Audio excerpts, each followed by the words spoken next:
Avon Resources Limited is a gold exploration company with significant projects in British Columbia, Saskatchewan, and the Yukon. Trading on the TSX Venture Exchange, symbol ABN, and the pink symbol ABN-AF. Surrounded by world-class gold deposits and mines, Avon's 23,000 hectares Forest Kerr Gold Project is located in the heart of the Golden Triangle in northwestern BC. For more information, visit us at avonresources.com. You're listening to HowStreet.com radio, available online at TalkDigitalNetwork.com. Welcome to HowStreet.com radio, the online source for market opinions. Here is Jim Goddard. My guest is Stewart Muir, Executive Director of the Resource Works Society. Welcome back to the show, Stewart. Thank you, Jim. Electricity use is up in BC. What does that tell us? Well, it's interesting to me. I've just been looking at some new numbers out from the province of British Columbia. And it's interesting because for the last few years, we've been hearing a lot of controversy over the Site C energy project, the big dam up in the Peace River country, because there were those who were saying, well, wait a minute, why were we building this big, expensive dam when there's a decline going on in the consumption of electricity in BC? And, sure enough, for the years from 2005 to 2015 or so, there was a decline in the amount of electricity used. And it was perplexing to some people. Why would we be building this dam? Now, I always thought the answer that the government provided was pretty straightforward. It's that the dam is not for this year or next year or even the year after. It's for 2024, which, when we first started talking about this dam approval, it was a decade away. Now it's getting closer. It's only 6 years away. Maybe it's going to be a little later because of delays, but at any rate, it's years in the future. So surely we will need electricity in the future. Not everyone believes that, though, because there are those who said, well, we're going to get into solar and wind and all these alternatives. We won't need to build a big dam. So looking back on it, after all of that controversy, we saw the province of BC Premier Horgan approved that project late last year, and now they're back building it, and it's underway. But when I saw these figures come out, I thought it was just interesting and worth a comment. So I've written about it because I see that last year was the most electricity that BC has ever used. Who's using that electricity, and does it tell us our economy is improving or going up? Yeah, well, it's a little hard to say for sure exactly where it's going, but it's used, I suspect, a lot of it by industry. Consumers, when we see cold weather year like we saw not this past winter, but I think last year was a very cold one. I know my electricity bill went way up on a few occasions because of that. But I think general economic growth is always going to demand energy. That's the basis of everything that we do in our modern civilization. You've got to have energy. And when you see growth at the rates that we have had in the past few years of 3.5% a year, that automatically implies that people in building the businesses that are creating that growth and those jobs, those activities, they're drawing electricity to do that, and that's got to come from somewhere. So, I think the idea that we are moving away from an era where we need more electricity, we're moving to some sort of post-electricity state where you won't need new electricity, which I think was always implied by a lot of the opponents to Site C, wanted us to believe that. Well, I think it's hard to accept that at face value anymore, especially with these new figures. And I'll tell you what, if you go to resourceworks.com, we have a new article about it. British Columbia's electricity use hits an all-time high in 2017 for anyone who wants more details. Well, of course, too, we're told the future is electric cars. Where are they going to get their electricity from? Well, exactly. And if we all want to be driving around those that produce no tailpipe emissions, they might have other, and they certainly do have other economic and environmental impacts. We have to face that reality that it's not, in this day and age at least, maybe in future, it's not about adding a solar panel to your house or the back of your bike so you can get all the energy you need. We don't currently have the ability to extract energy that way. But we do have in British Columbia probably one of the world's most diverse and abundant baskets of energy available to our economy.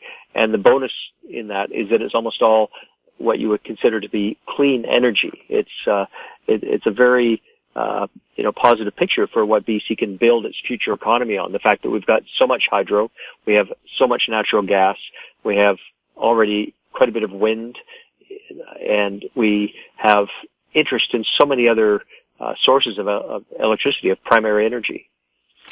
And BC also has tidal power, which isn't being used except at one fishing resort. Yeah, and I think there's potential there. It's tricky. There's been lots of people talking about that. I've seen different proposals. It seems to be slow to get to market for different reasons. I think just partly the fact that there is so much abundant cheap energy out there, it's harder for these ones that are more futuristic, that definitely have potential. I mean, the idea works. You put a wheel in water and you spin. I mean, that's how humanity first began to get its power to run mills, to grind flour. It goes back a long time, but it seems to have fallen out of fashion in recent times, and one day I'm sure it will come back. But I think that we actually do use tidal power in a different way. It's kind of one step removed, but you look at salmon farming, it relies on the ocean currents to be able to let the fish in the ocean that are being raised on salmon farms to be able to swim and be healthy and convert the energy and the food that they're given into the meat that ultimately goes on the table. So that's a way that wave energy is translated into something that humans need, and in British Columbia we produce. But that's kind of out of left field, I guess, isn't it? Well, Stewart, you've explained in the past how important salmon farms are to BC, and are they the polluting, disease-causing entities that many people have claimed they are? Well, I'm all about science and going to the people who understand the issues from a scientific perspective. This is one issue that, because it's got so much significance, it's a big economic driver in the BC economy, and there's some people who are saying, let it go, get rid of it, we don't want it, or proposing what is at this point in time a ludicrous idea of transitioning to on land. I mean, it's kind of like we're going to transition that cow to be in the water. It doesn't make any sense. But there are some people saying, let's do that. And in talking to scientists, what I've learned is that there are real risks in salmon farming, and they must be managed. And the evidence right now from the federal scientists I've talked to, from the university scientists, there's industry scientists as well. I mean, some people will dismiss those, but you look at all the scientists, they're all finding the same thing. It doesn't matter where they're from. They're finding that you can manage these risks. And sometimes it takes a lot of work. They've developed vaccines to protect the fish. They've developed practices for lowering the waste. They've developed all these methods to take the sea lice. If sea lice get onto a salmon, they have all these methods. And there's so much regulation and scrutiny and veterinarians. I mean, you wouldn't believe it once you start to look more closely how much there is around that. And the result is we've got this modern clean industry. It's like all the other resource industries in Canada. Here's the common thread, Jim. It's that because we have transparency, democracy in our society, people demand better. They never stop demanding better.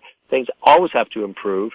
And we have a system that, causes it to be so. There's other countries in the world where people can be concerned about the environment, but the system doesn't allow that pressure to be put onto the decision makers to make sure that happens, because they don't have the democratic accountability. We've got all these things, and it's resulted in, whether it's oil and gas, whether it's mining, forestry, aquaculture, those are probably the most significant resource industries in BC. They are just as good as it gets in terms of protecting the environment. So when it comes down to the bottom line on salmon farming is we need this. We need to feed people. We can do it responsibly. It's certainly possible to do it badly. And in the past, lots of people will tell you BC was not always the best at it, but now it is. Also, I'd have to say about BC farm salmon, if it's labeled BC salmon, that's probably what you're getting, because studies have shown up to half the fish you buy in the supermarket or get in a restaurant are not what they say it is. Usually it's a cheaper form of fish, but they charge you the maximum amount. Yeah, I mean, as a consumer, especially when it comes to wild fish, but I think anything, words matter. Read those labels. If it doesn't say something, then it's not that. And where someone marketing a product can sort of pull back on what they're saying about it in order to let some illusion exist about this product, there's a pretty good chance they'll do so if the regulations allow them to do that. And I think that's why you've got to be a smart, savvy consumer and never assume that you're getting fully the straight goods from those who are marketing it. Even where we've got, a good consumer transparency system, it's still, I think, possible. I remember years ago, at the Vancouver Sun, we got a front page story out of the day we learned that sockeye salmon being sold in Vancouver supermarkets were not, as you would think, from BC. I mean, if you saw a sockeye salmon at Safeway and it was fresh or fresh frozen, you'd think, hey, that's a good old sockeye from BC here. Well, they were coming in from Siberia. Still the case because they've got massive salmon runs up there. And everyone who was putting the front page together that day was surprised by this. We didn't think that. And so all these common assumptions, never trust those assumptions. We'll have more with Stewart Muir right after the break. I'm Douglas Mason, CEO of Naturally Splendid, symbol NSP on the TSX Venture Exchange. Naturally Splendid is a biotechnology and consumer products company focused on the global cannabis and health markets. Naturally Splendid is expanding distribution in this rapidly growing market with products currently in Canada, the USA, South Korea, Germany, and Australia. To view our comprehensive company presentation and for more information, please visit our website at naturallysplendid.com.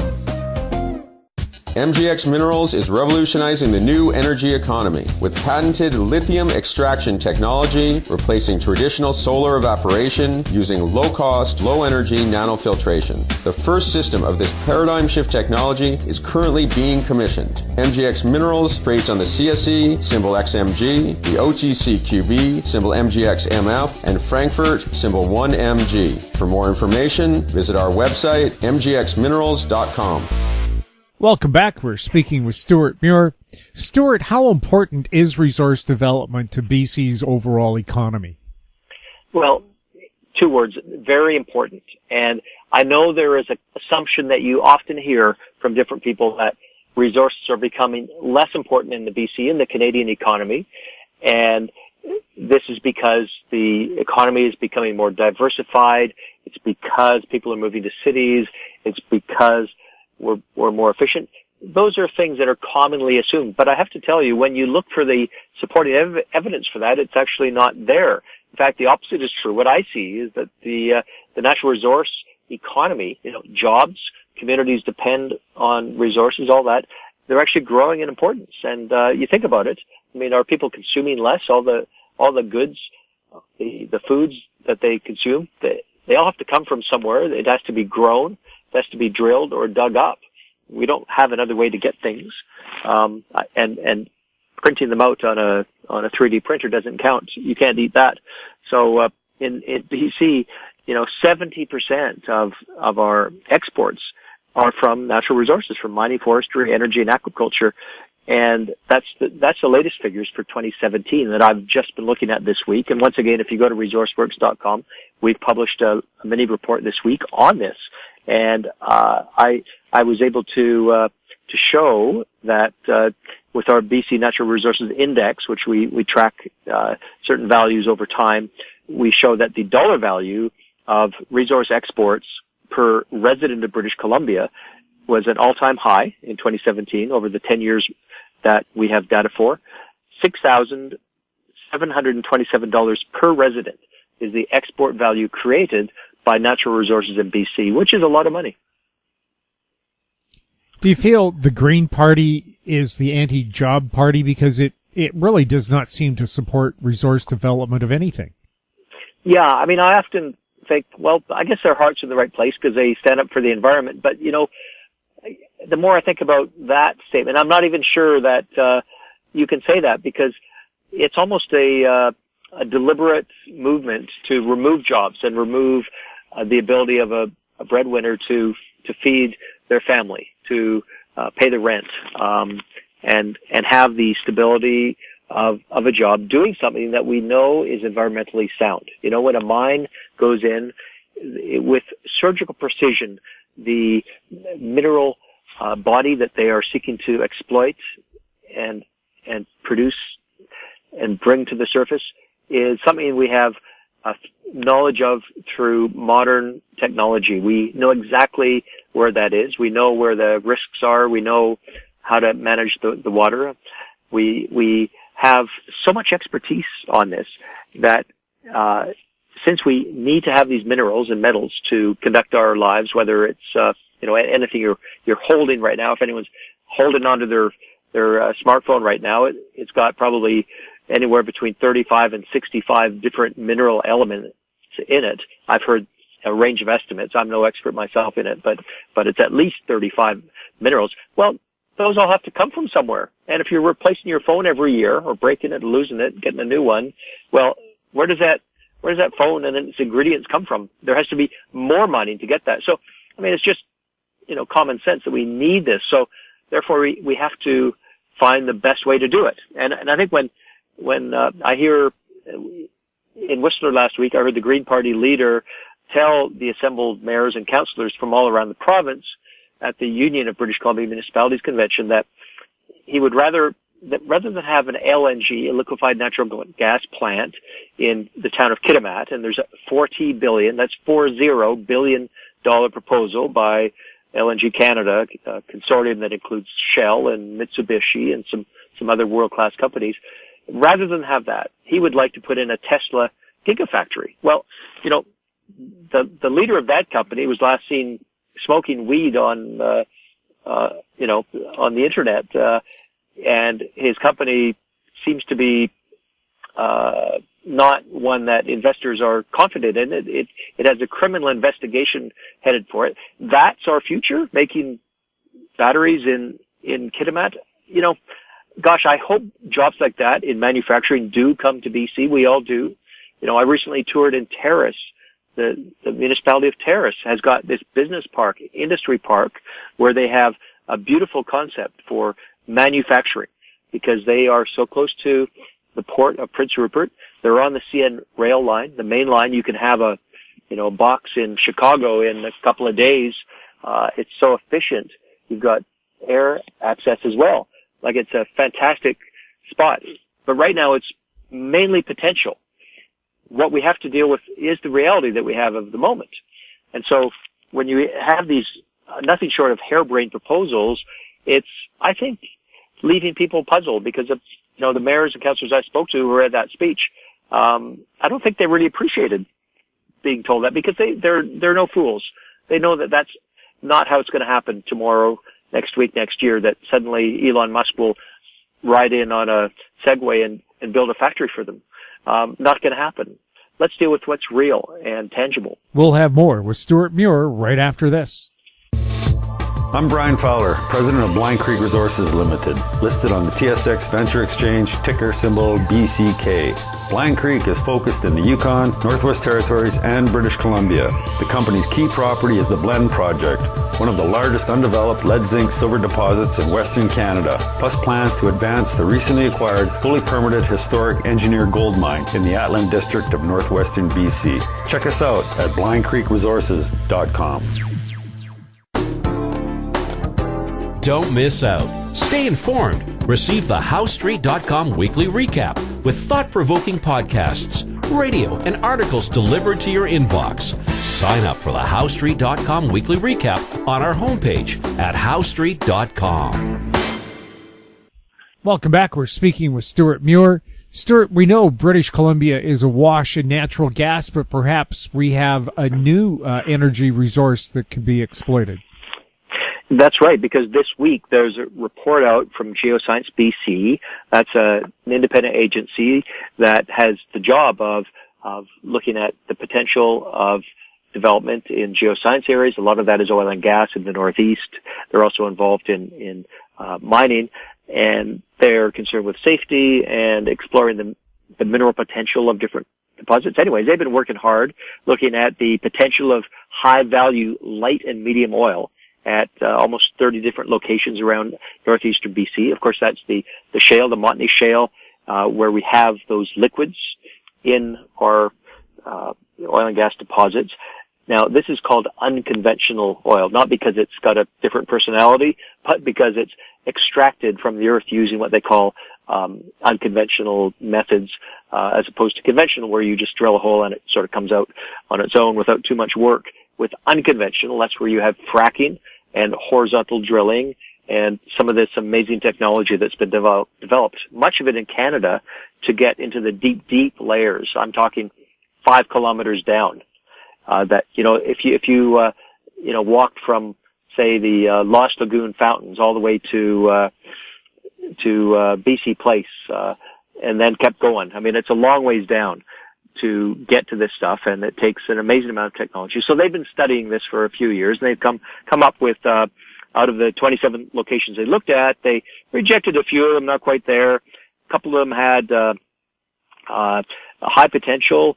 There were 2 of them that had grade A. Literally, they called it grade A potential, the halfway in the Chinque formations that are there. And so this means that we could see the development of light and medium oil extraction. So this is at that opposite end of the spectrum from the heavy oil, which is also a very necessary and beneficial oil that we get from the oil sands.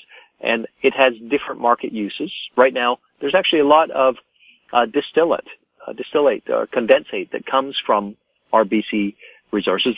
And that's different and special because it's used to send to the oil sands, to the refiners and shippers to mix in with other grades of oil, to allow it to be blended and moved, as in diluent is one of those condensates, and it helps to diversify what we have. But now it's a new product area for BC, potentially, if there's companies that start to take this knowledge that has been developed. A couple of years ago, I was up at the BC Oil and Gas Commission, and if you imagined a library of books, full of books, that was stacks that were 50 feet high, except it wasn't full of books, it was full of core samples, row after row after row, in this massive warehouse. That exists in Port St. John at the BC Oil and Gas Commission office up there. Absolutely amazing. It's a library, an archive of shale deposit information. And I believe that they use this kind of rock data to explore the potential, because geoscience is a fascinating field, Jim. It's as much art as science, to hear some of the geologists talk about what they do, because it's about having a theory about what exists and then trying to prove it through what you find in the mineralization and in the evidence that you could put together. So they would have been working in some of those cores to derive knowledge, put together the latest science. It's cutting edge stuff. It's innovation and technology working together to allow us to safely exploit things that we need. So as you can tell, I'm kind of excited by this, and we'll see where it goes. Stewart, thank you so much for chatting with us. Thank you, Jim. My guest has been Stewart Muir, Executive Director of the Resource Works Society. His website, resourceworks.com. If you have any questions for Stewart or any of our other guests, you can send them to info@howstreet.com. I'm Jim Goddard. Thanks for listening. Comments made on HowStreet.com radio are an expression of opinion only and should not be construed in any matter whatsoever as recommendations to buy or sell any financial instrument at any time. Available online at TalkDigitalNetwork.com. HowStreet.com radio is a production of HowStreet Media Incorporated.